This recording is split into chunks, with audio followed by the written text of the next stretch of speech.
Señor buen Dios y buen Padre que estás en el alto cielo, solo podemos agradecerte por las muchas bendiciones que de ti recibimos a diario. Y como permites que en un sábado más podamos estar aquí un grupo de tus hijos reunidos para alabar tu nombre. Te agradecemos por el estudio que hemos tenido en la lección de escuela sabática y ahora en estos momentos de meditación te ruego, Señor, que tu Espíritu en primer lugar esté conmigo para que sean tus palabras las que salgan por mis labios y que también esté con todos los hermanos que están aquí en la sala, con todos aquellos que nos siguen a través del hilo del internet y con todos aquellos que en un futuro podrán ver esto. Señor, que todo sea para alabar tu nombre, que todo pueda ser una bendición para muchos, para que otros muchos puedan ver estas verdades que están en tu palabra y que tal vez tienen distorsionadas, que tal vez gracias a estos mensajes se den cuenta de que están errados, de que deben cambiar para hacer mejor tu voluntad. Quédate pues con nosotros, que tu Espíritu nos acompañe y estate también con todas aquellas congregaciones alrededor del mundo que hoy se reúnen con el fin de alabarte. Danos un buen sábado y ayúdanos, Señor, a honrarte en este tu día santo. En nombre de Jesús te lo pedimos. Amén. Bien, podéis tomar todos asiento. Recordaréis que la semana pasada tuvimos un tema que hablamos acerca de la ley, la auténtica ley que está en la Biblia, en Éxodo 20. Y vimos cómo el diablo atacó esta ley a tal punto que incluso él creó una entidad aquí en este mundo que incluso cambió esa ley. Puntos primordiales de ella, como son el segundo y el cuarto mandamiento, las imágenes y el sábado, el día del Señor. Y cómo el diablo está haciendo ataques que ha hecho a través de la historia, incluso hoy, en el cual incluso ha engañado a muchos llamados cristianos, diciéndoles pues que esa ley que no es vigente, que no hay que observarla, porque Cristo la clavó en la cruz. Ya vimos que eso no fue así. Pero hoy vamos a ver no solo qué es esa ley, su importancia, sino veremos el ejemplo de Jesús en cuanto a esa ley. ¿Qué hizo él respecto a esa ley? ¿La guardó? ¿La rechazó? Es lo que vamos a ver en esta mañana. Antes, por eso, me gustaría hacer un breve anuncio. Queremos en primer lugar dar las gracias a todas las personas que han colaborado con el Ministerio del Cuarto Ángel con sus donativos voluntarios. Gracias a eso hemos podido adquirir durante la semana una cámara para poder tener una mejor filmación, digamos un poco más profesional, por así decir, en los cuales pues las filmaciones se vean más nítidas. Por lo tanto, queremos agradecer a las personas que han hecho esto. Ese dinero no ha sido en vano, no ha sido para ir de juerga. Lo hemos gastado para algo útil, para que el Ministerio del Gran Engaño pueda crecer y pueda de una forma más audible y visual llegar a más personas de una forma más nítida. Por lo tanto, gracias a todos por esos donativos. Y vamos a pasar ya a lo que nos trae aquí en esta mañana, en este momento. Vamos a tener otro nuevo PowerPoint del hermano Humberto Fierro. Sabéis, esta semana he estado teniendo un intercambio dialéctico con él, y él me decía pues que está siguiendo los temas que un servidor está presentando y que le emociona. Dice, incluso me han saltado lágrimas a mí y a mi esposa, porque he visto cómo estáis estudiando mi página y estáis promocionando los temas que en definitiva son para el bien de todo aquel que los vea. Y bueno, tenemos constancia, ¿verdad? Hay personas que nos escriben, personas pues que realmente están contentas de estos temas que se están presentando. Los presenta un pastor, no los presento yo, los presenta un pastor. Yo únicamente hago de transmisor, pero son temas que sin duda alguna son edificantes, y más de estos temas que desde hace un par o tres de semanas tratamos, que son temas doctrinales, Sabemos cómo la doctrina está siendo atacada por el diablo, muy atacada, pero la doctrina pura, bíblica, la que la Iglesia Adventista ha entendido desde que se instauró, cómo esa doctrina está siendo pisoteada. Y queremos hacer estos temas pues para poner las cosas en su lugar, para darle la importancia que tiene a cada tema doctrinal que podamos tratar aquí. Y vamos pues a comenzar el pensamiento de hoy.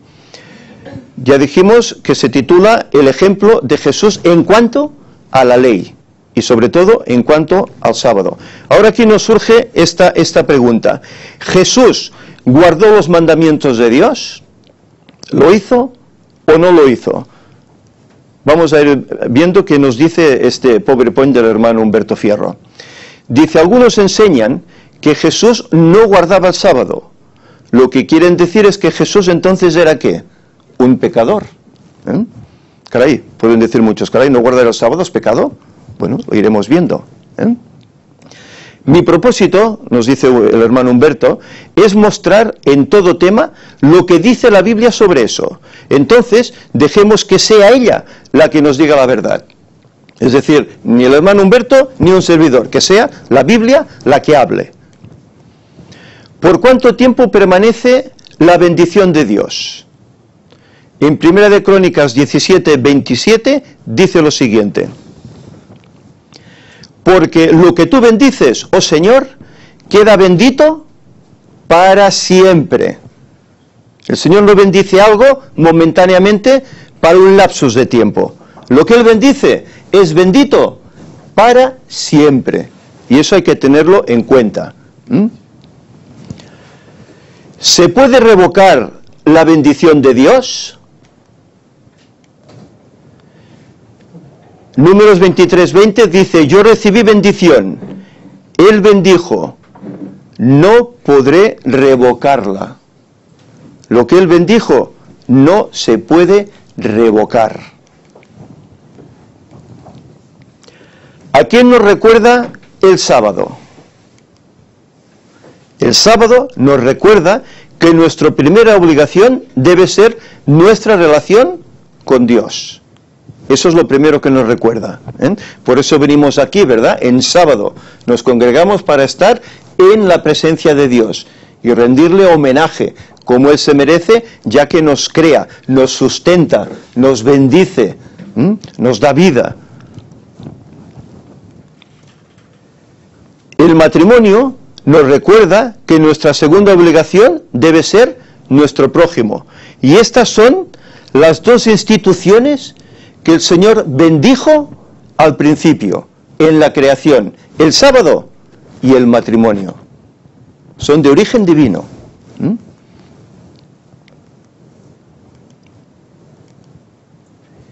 Dios y nuestros padres. Es interesante notar que nuestra primera responsabilidad en los 4 primeros mandamientos tienen que ver con nuestro amor y respeto hacia nuestro Dios. Ya sabéis que las tablas estaban divididas en 2 partes.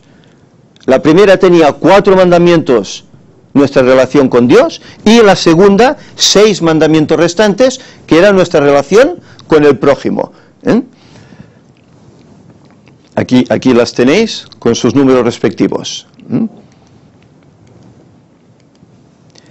De la misma manera, en los 6 mandamientos restantes, el primer mandamiento que tiene que ver con nuestra relación de amor con nuestro prójimo, Dios coloca a nuestros padres terrenales en primer lugar. ¿Os habéis fijado? El 5.º mandamiento que dice: honrarás, respetarás a tu padre y a tu madre.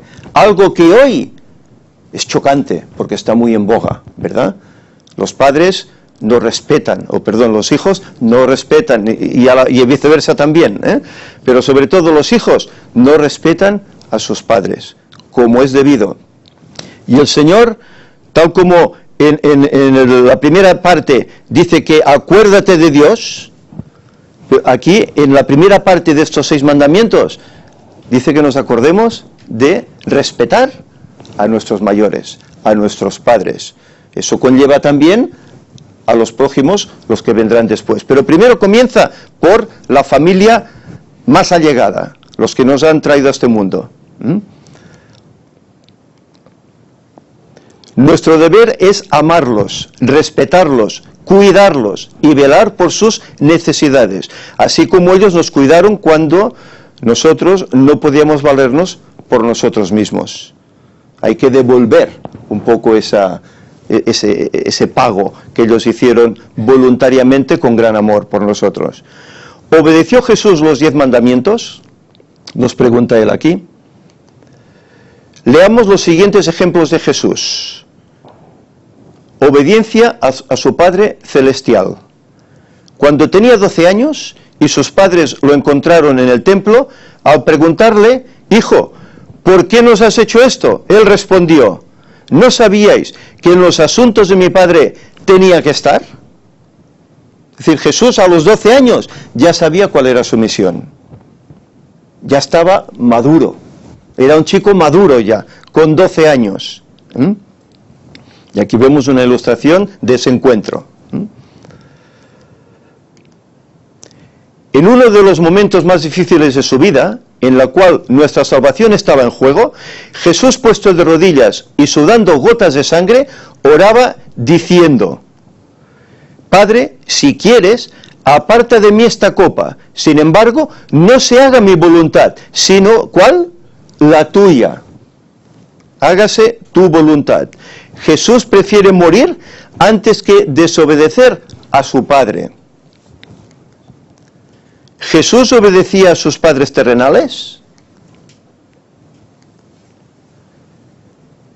Lucas 2:51 dice, entonces descendió con ellos a Nazaret y estaba sujeto a ellos. Esto es la última afirmación que hace la Biblia respecto al adolescente, al niño Jesús. Descendió con ellos a su lugar de vivienda, a su pueblo, a Nazaret, pero dice que estaba sujeto a ellos, hasta que llegó la edad de su ministerio. Eso denota que estaba obedeciendo a sus padres en todo momento, hacía caso del mandamiento. Jesús es la mayor demostración de amor al prójimo. Somos los privilegiados de Dios. Mateo 1:23 dice, Dios con nosotros. Esto quiere decir que nosotros somos el prójimo de Dios, porque Él vino aquí, se acercó a nosotros. Dios descendió a morar con nosotros, porque de tal manera amó Dios al mundo, que dio a su Hijo para que todo el que crea en Él no se pierda, mas tenga vida eterna, según Juan 3:16. El Espíritu del Señor está sobre mí, me ungió para dar libertad a los oprimidos. Esto lo dijo en su pueblo, en Nazaret.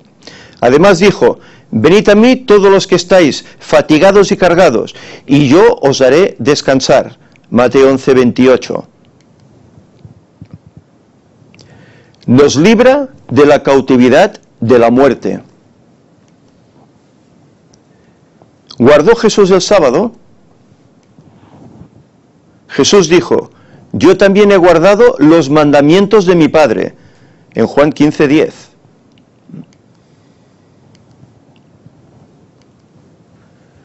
Conforme a su costumbre, el día sábado fue a la sinagoga, Lucas 4:16, y esto lo tenía de forma gradual, rutinaria. Cada sábado iba a la sinagoga. Jesús guardaba entonces los mandamientos y asistía al culto los sábados, que es cuando los había, cuando tocaba.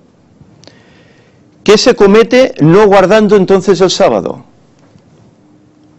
Juan dice, el que comete pecado quebranta la ley, pues el pecado es la transgresión de la ley. Primera de Juan 3:4. El que practica el pecado es del diablo. En el mismo pasaje, el versículo 8. En él, en Jesús, no hay pecado. Él no pecó. ¿Por qué? Porque guardaba la ley, cumplía la ley. La ley no podía hacer nada contra él. ¿Qué habían hecho los fariseos con el sábado? Esto es interesante. Un sábado Jesús cruzaba por los sembrados y al pasar sus discípulos empezaron a arrancar espigas. Este pasaje seguro que lo recordáis, ¿verdad? Entonces los fariseos le dijeron, ¿por qué hacen en sábado lo que no es lícito? Le llamaron a la reprensión, ¿eh? ¿Qué había permitido Dios en el Antiguo Testamento? La cita de Marcos viene de Deuteronomio 23, versículos 24 y 25. Dice, cuando entres en la viña de tu prójimo, podrás comer uvas hasta saciarte, pero no las llevarás en tu cesto. Cuando entres en la mies de tu prójimo, podrás arrancar espigas con tu mano, pero no aplicarás la hoz a la mies de tu prójimo. No segarás su campo y te lo llevarás. Solo come lo que necesites. Eso era lícito. Y los discípulos hicieron esto. ¿Qué tenían los discípulos para hacer eso? Por la respuesta que Jesús les dio a los fariseos, sabemos que los discípulos tenían hambre. Por eso tomaron las espigas y las frotaron y comieron su fruto. ¿Qué día no estaba permitido recoger espigas ni aun por causa de hambre? Este pasaje nos dice que no habla de ningún día. Vamos a leerlo si os parece. Deuteronomio 23,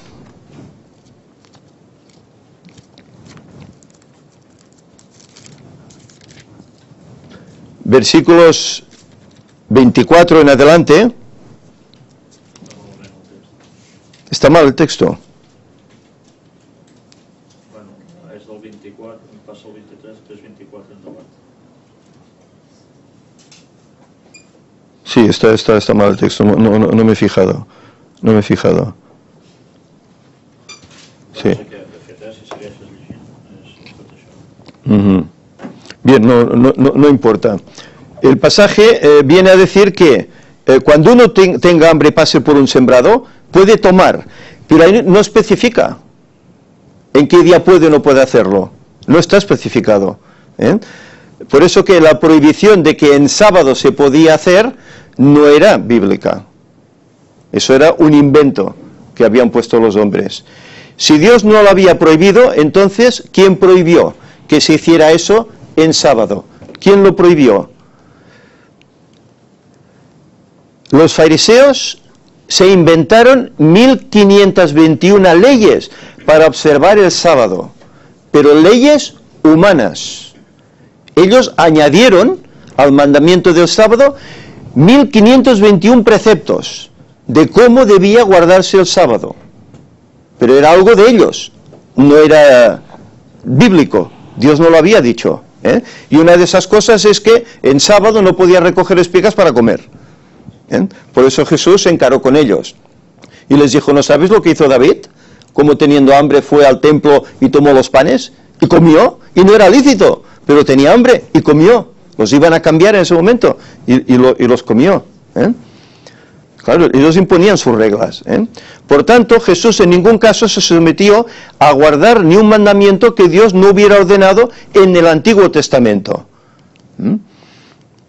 Él siempre se rigió por la ley. Si Jesús hubiera violado siquiera un mandamiento de la ley de Dios, ¿qué hubiera pasado? Sencillamente hubiera sido un pecador igual a nosotros y no nos hubiera podido salvar. Estaríamos perdidos para siempre, porque habría cometido pecado. El pecado dice que es la infracción de la ley, pero Jesús no lo hizo.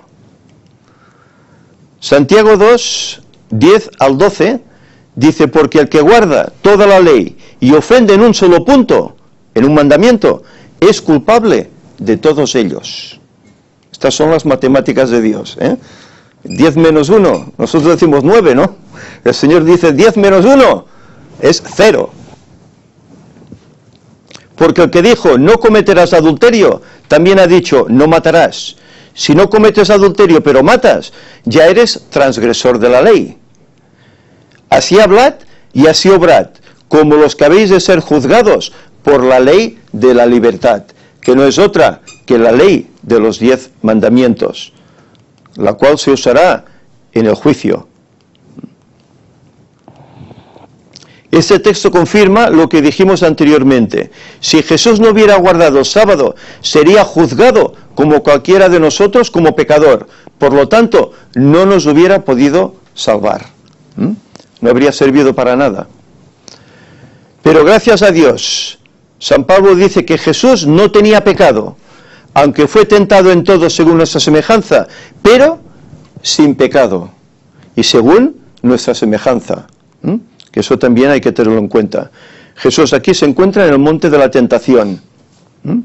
Satanás tienta a Jesús, pero en vano, porque él le vence con el escrito está. El diablo no puede hacerle caer. ¿Cuál fue su actitud hacia los mandamientos de Dios entonces? En Mateo 5, 17 al 19 dice: no penséis que he venido para abolir la ley o los profetas. No he venido a invalidarla, sino a cumplirla. Claro, muchos entienden que el cumplimiento de la ley es Cristo, y que cuando Cristo viene, la ley ya no sirve.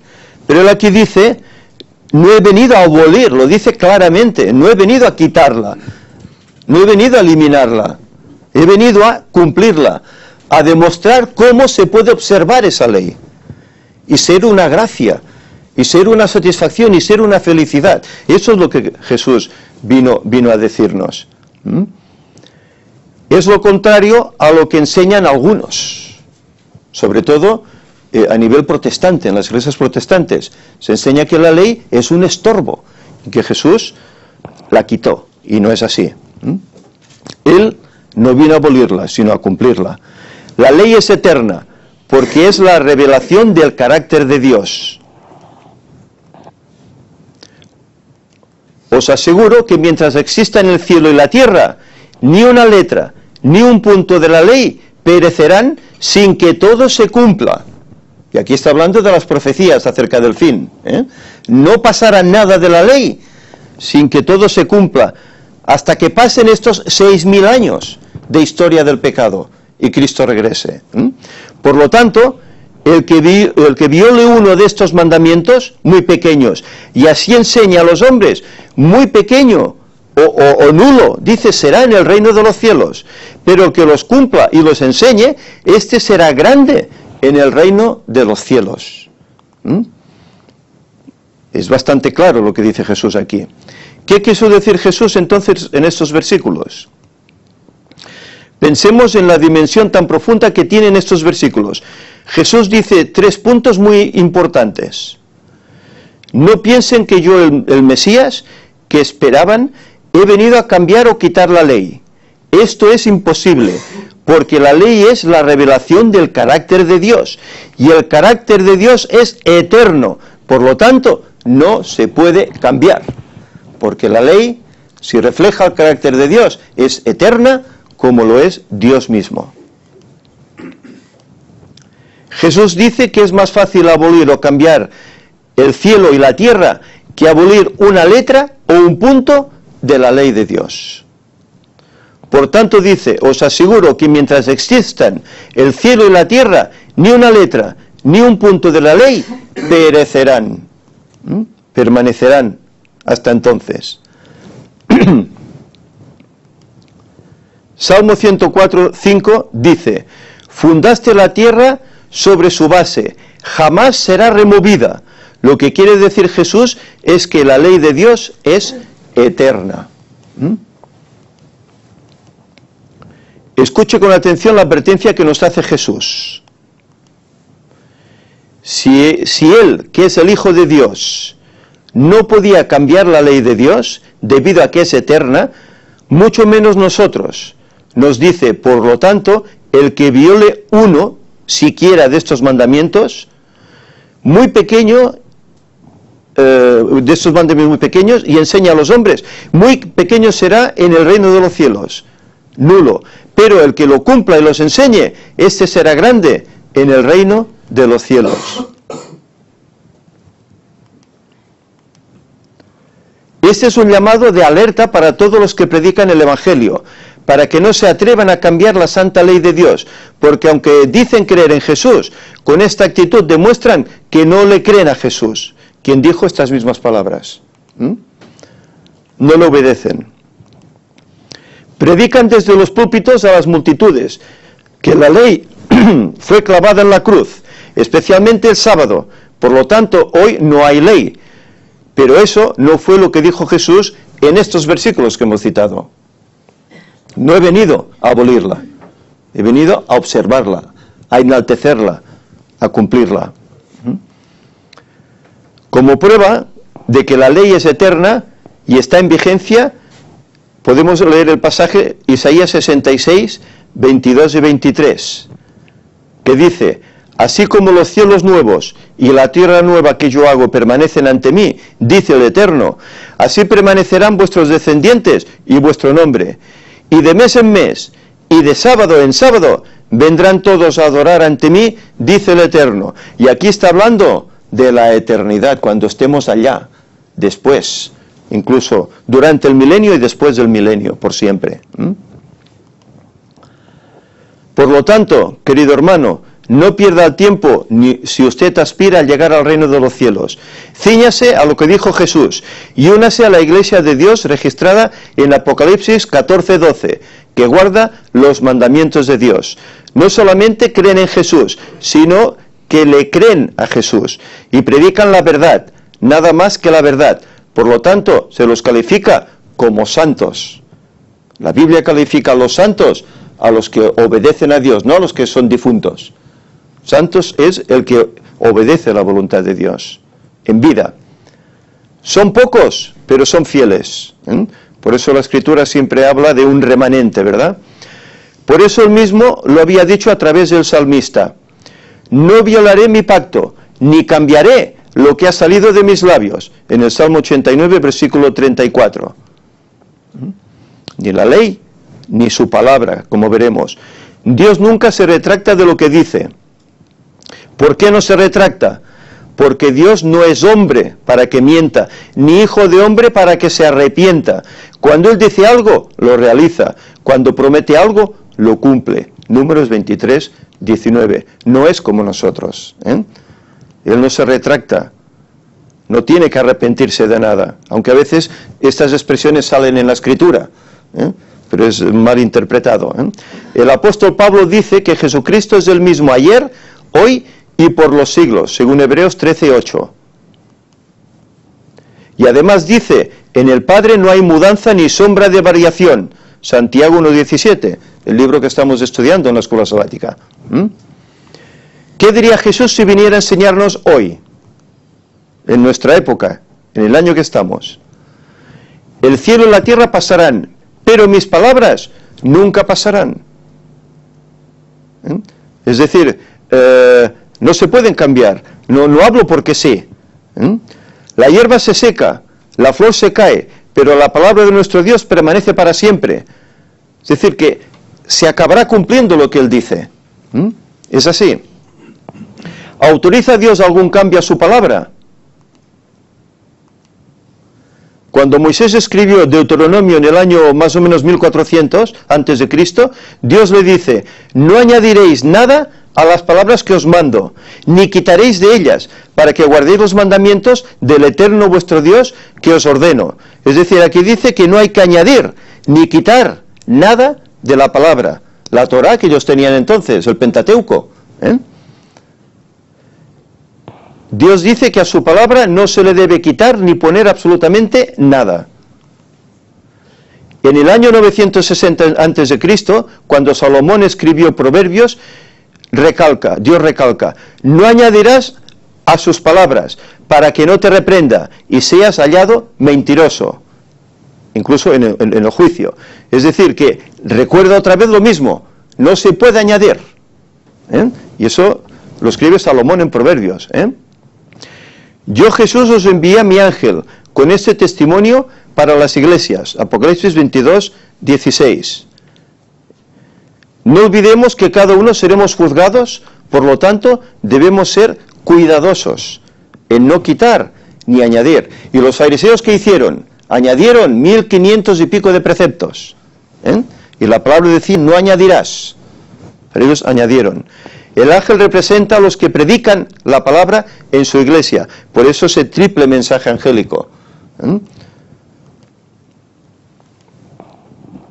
Y en el año 96, después de Cristo, Jesús dice otra vez, advierto a todo el que oye las palabras de la profecía de este libro, el Apocalipsis en este aspecto, si alguno añade algo, Dios traerá sobre él las plagas escritas en este libro. Es decir, lo que Moisés escribió en los orígenes, al final de la Biblia, se vuelve a recordar.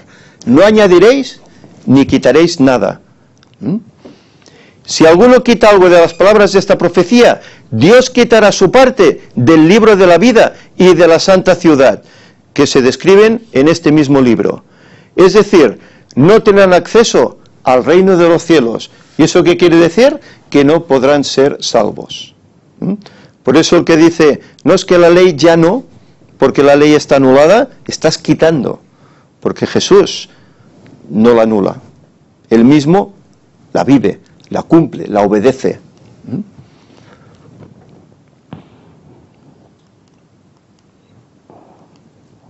Además, Dios había dicho en el Antiguo Testamento, vienen días, dice el Eterno, en que haré un nuevo pacto con la casa de Jacob y la de Judá.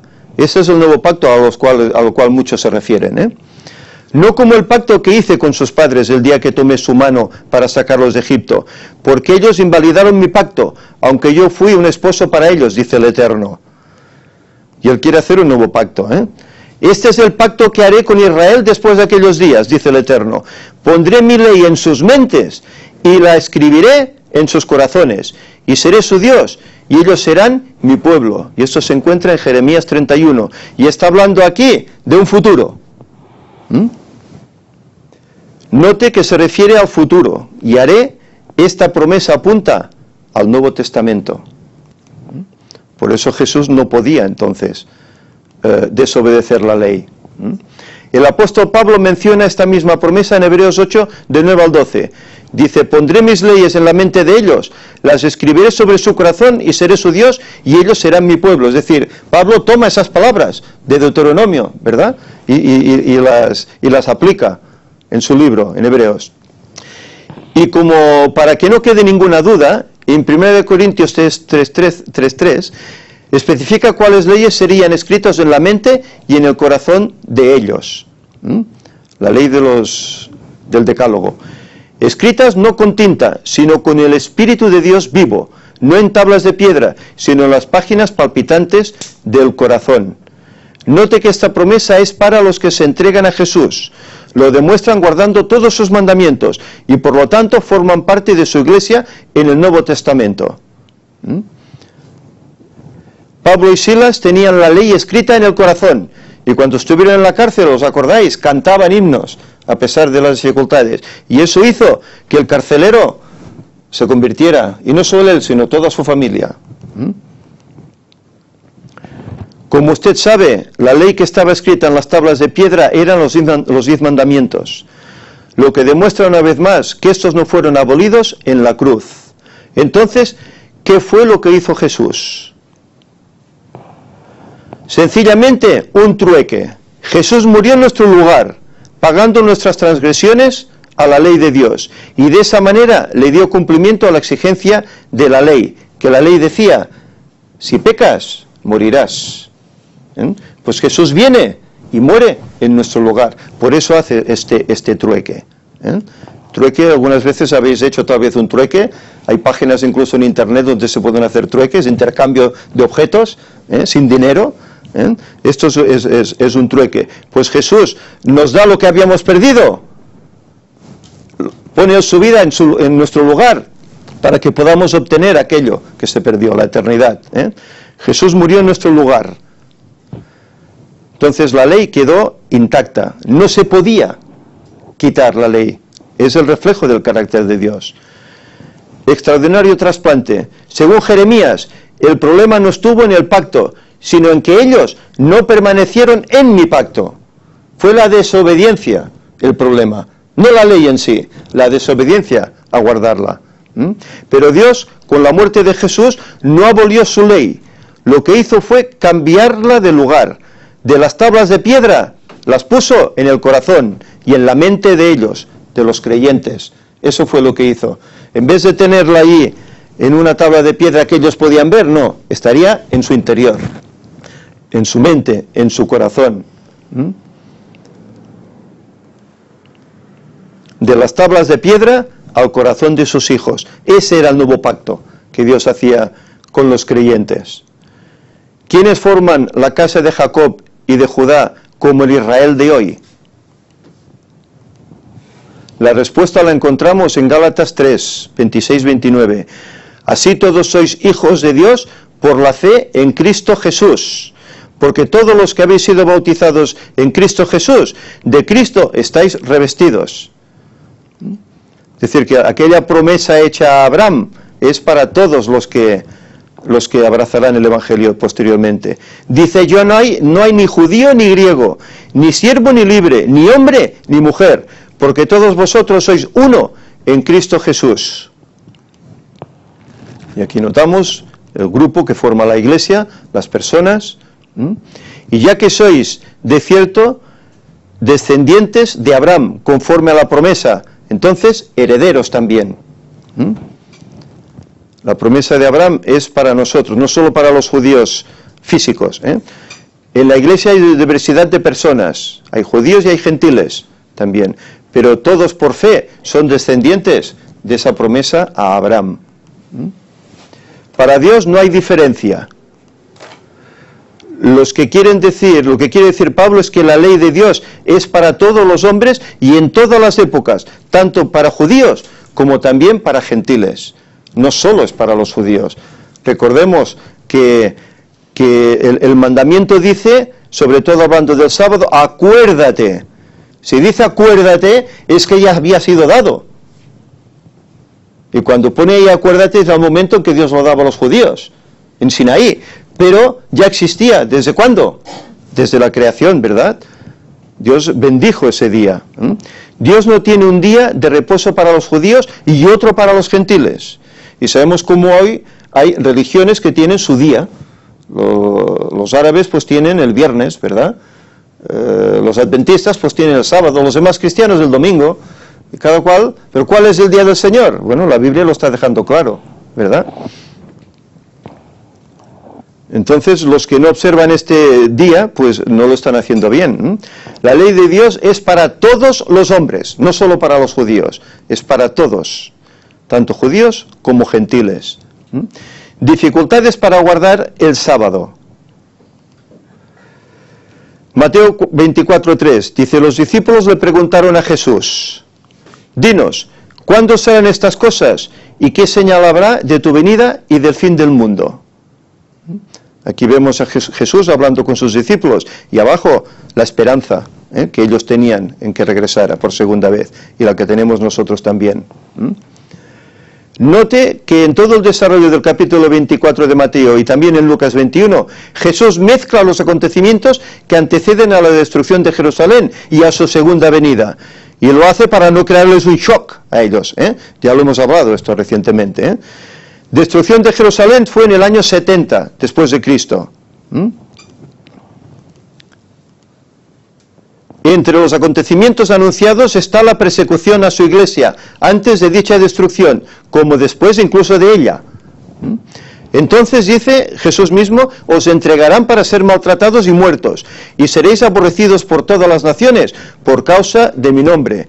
Recordemos que los discípulos, antes de esta destrucción de Jerusalén, ya tuvieron persecución, tenían que marchar, ir a los gentiles, ir afuera, porque eran perseguidos por sus mismos conciudadanos. Y aquí hay algunos ejemplos de la persecución que los cristianos han recibido y están recibiendo aún hoy. Circos romanos, etc. Para resistir, ¿qué debían hacer? Esconder su fe, retractarse de esa fe. Jesús les ordena, orad que vuestra huida no sea en invierno, ni cuándo, ni en sábado. Y estaba hablando aquí de lo que iba a suceder en el año 70 y posteriormente, que vuestra huida no sea en invierno ni en sábado. Entonces Jesús clavó el sábado en la cruz. Porque 40 años después, resulta que les dice, cuando venga ese problema, que vuestra huida no sea en sábado. ¿Por qué? Es paradójico, ¿verdad? Veamos, la destrucción de Jerusalén ocurrió en el año 70 de nuestra era cristiana. Jesús fue crucificado en el año 31.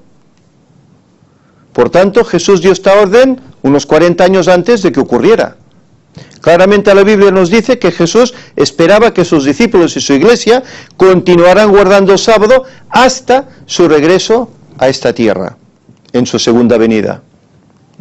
Por lo tanto, no quedaba anulado. Jesús habla de orar para que no tuvieran que huir en invierno ni en sábado. En invierno por las circunstancias climatológicas y en sábado pues porque no es un día para estar estresado, con temor, ¿verdad? La Biblia nos habla de 3 huidas después de la resurrección de Jesús, que veremos. Primera huida, la destrucción de Jerusalén en el año 70. Segunda huida, Apocalipsis 12, 17, dice: el dragón persigue a los que guardan los mandamientos de Dios. ¿Cuándo fue todo eso? Durante un periodo de 1260 años. Desde el año 538, cuando el papado tuvo ya su poderío absoluto, hasta 1798, cuando recibió la herida mortal que comenta el Apocalipsis, ¿verdad? Esta fue la segunda, pero queda otra.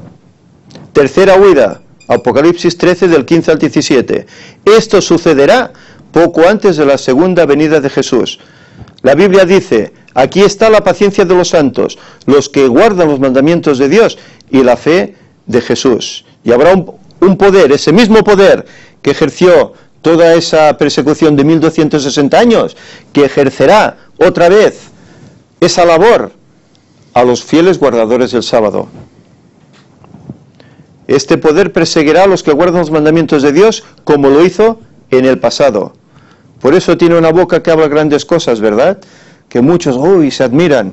Pero Elena White decía: Roma no cambia, usa estrategias, pero volverá otra vez, como lo hizo antaño. Como leemos claramente, estas 3 citas bíblicas tienen relación con la observancia de los mandamientos. Las 3, porque en las 3 se habla de seguir guardando el sábado. Una señal distintiva. Apocalipsis 7, versículos del 1 al 3, dice: no dañéis a la tierra, ni al mar, ni a los árboles, hasta que sellemos en sus frentes a los siervos de nuestro Dios. ¿Qué es el sello? La respuesta la encontramos en Ezequiel 20, donde Dios dice: les di también mis sábados, para que fuesen una señal entre mí y ellos, que fuesen un sello entre mí y ellos. Santificad mis sábados y sean una señal entre mí y vosotros, para que sepáis que yo, el Eterno, soy vuestro Dios. Y esta es la distinción: el sábado, guardar el sábado. Dios dice que el sábado es la señal entre Dios y su pueblo. Según ese texto, ¿qué es lo que distingue al pueblo de Dios de los demás pueblos? Entonces, lo que Dios está realizando actualmente en el mundo es la predicación del Evangelio eterno, predicha en Apocalipsis 14, que contiene la observancia del verdadero día de reposo, sábado. Dice: adorad a aquel que hizo el cielo y la tierra, etcétera, etcétera. Nos lleva a los orígenes, ¿verdad? A la creación, al creador del sábado. La Biblia dice que el sábado es la señal que distingue al pueblo de Dios. Si no guardas ese día, no eres del pueblo de Dios. Así de claro y de tajante lo demuestra la Biblia. Si no guardas el sábado, no perteneces al pueblo de Dios. Tú te crees que estás en los caminos del Señor, pero estás errado, porque estás quebrantando un mandamiento muy importante, el del sábado. Por lo tanto, desde aquí hacemos un llamado a nuestros amigos protestantes, evangélicos, bautistas, etcétera. Considerad nuevamente este hecho.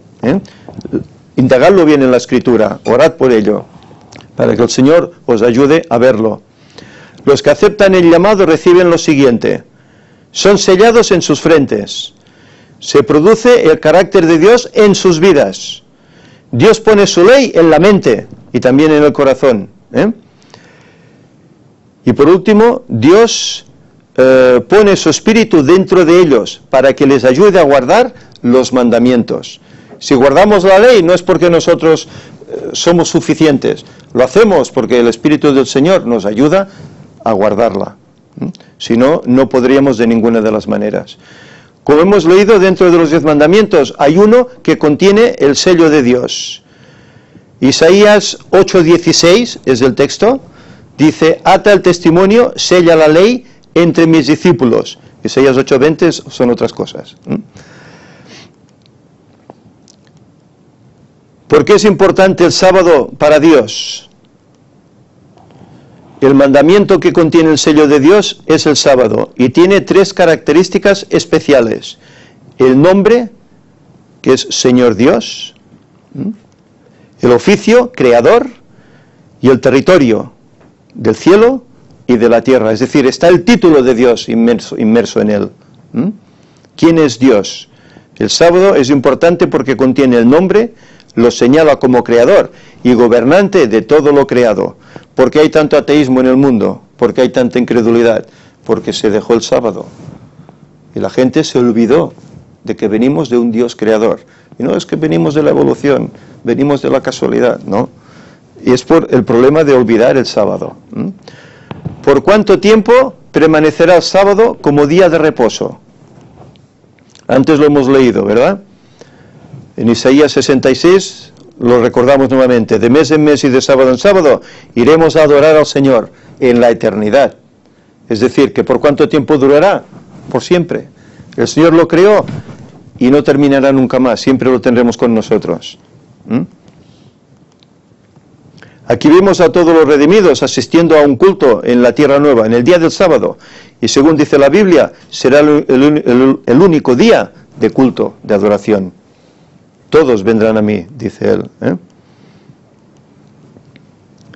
Según ese texto de Isaías, el sábado es una institución que perdurará por toda la eternidad.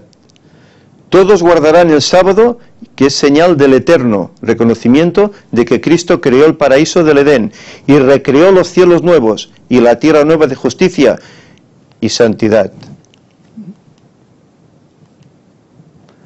Para el hombre desde el Edén y finalmente hasta la eternidad. Bien, hasta aquí hemos presentado pues este PowerPoint, en el cual se deja de entrever claramente cómo el mismo Jesús fue obediente a todos los mandamientos de Dios y sobre todo al sábado. Él murió porque esa ley no podía ser anulada. He venido a cumplirla. Ni una jota ni una tilde pasará hasta que todo lo que está escrito en la palabra de Dios, todas las profecías, se cumplan. Y cuando suceda, Él volverá. Pero en la eternidad, como hemos visto, seguiremos guardando el sábado. Ahora nos queda una cosa. Aparte de guardarlo, es predicarlo, para que los demás conozcan. Y aparte también nos queda, como hemos visto aquí, orar para que cuando venga esta tercera dificultad tremenda que vendrá sobre el mundo, la huida no sea sobre todo en sábado. Por lo tanto, el sábado aún está vigente. No digamos, no, es que el sábado está clavado en la cruz. Cuando Dios dice amar a Dios y amar al prójimo, lo que está haciendo es dividir la ley en 2 puntos. Amar a Dios son los 4 primeros mandamientos y amar al prójimo son los otros 6. No cambia una cosa por otra, sino hace un resumen de la ley. Por eso luego se dice que el que adultera o miente transgrede la ley, y el que transgrede un punto se hace culpable de todo. La ley está en vigencia y esto tenemos que tenerlo claro. Sé que hay muchos cristianos que no lo ven así, pero hay que buscar en la palabra de Dios, en oración, y encontraremos la verdad. Estos son piedras de toque que están siendo manipuladas desde hace mucho tiempo ya. Y lo triste es que dentro del pueblo adventista hay personas que ya lo están viendo así, que el sábado, bueno, no es tan importante. ¿eh? Y a veces en sábado pues vamos a comprar, o tal vez trabajamos y hay que la puesta de sol, porque el sábado comienza la puesta de sol del viernes y termina la puesta de sol del sábado. Pero a veces, bueno, si la puesta es a las 5:30, bueno, yo trabajo hasta las 7, no pasa nada. Ya mañana guardaré el sábado, ¿no? Estás transgrediendo porque estás tomando horas sagradas, minutos sagrados de ese día. Sábados son 24 horas, no 20, 23, no, 24 horas. ¿Eh? Por lo tanto, que estas cosas nos ayuden a meditar y a encauzar nuestras vidas en obediencia al Señor. Que Él nos ayude a todos, es mi deseo. Amén. Vamos a finalizar en primer lugar haciendo una oración, luego cantaremos un himno.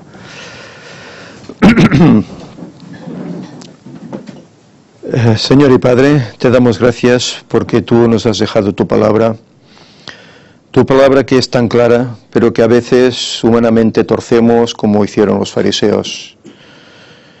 Tú has dejado las cosas muy bien redactadas desde el Génesis hasta el Apocalipsis. En ella podemos encontrar toda la verdad que tú vas dando paulatinamente a tu pueblo. Pero a veces, Señor, nos empecinamos en que hay cosas que no pueden ser así porque nos parece que no y queremos hacerlo a nuestra manera. Y entonces ahí erramos. Señor, ayúdanos a ser humildes, a pedirte perdón, a acudir a ti, para que tú nos hagas ver cuál es el camino, para que andemos por él, para que nos vaya bien y para que cuando tú vengas podamos ser de esos que podamos estar allí en pie esperándote, diciendo: este es nuestro Dios, lo hemos esperado y nos salvará. Señor, ayúdanos a vivir estas verdades y a proclamarlas, sobre todo con todos aquellos amigos y hermanos que no lo ven de esta forma. Señor, ayuda a tu pueblo para que andemos en tus caminos, proclamemos el mensaje que toca para los días de hoy, para que otros muchos puedan conocerte y así ser muchos los que sean sacados de las garras del diablo. Quédate pues con nosotros y ayúdanos, Señor, a observar este día como es debido a tu santo sábado y acompáñanos con bien en nuestros hogares. Te lo pedimos todo en nombre de Jesús. Amén.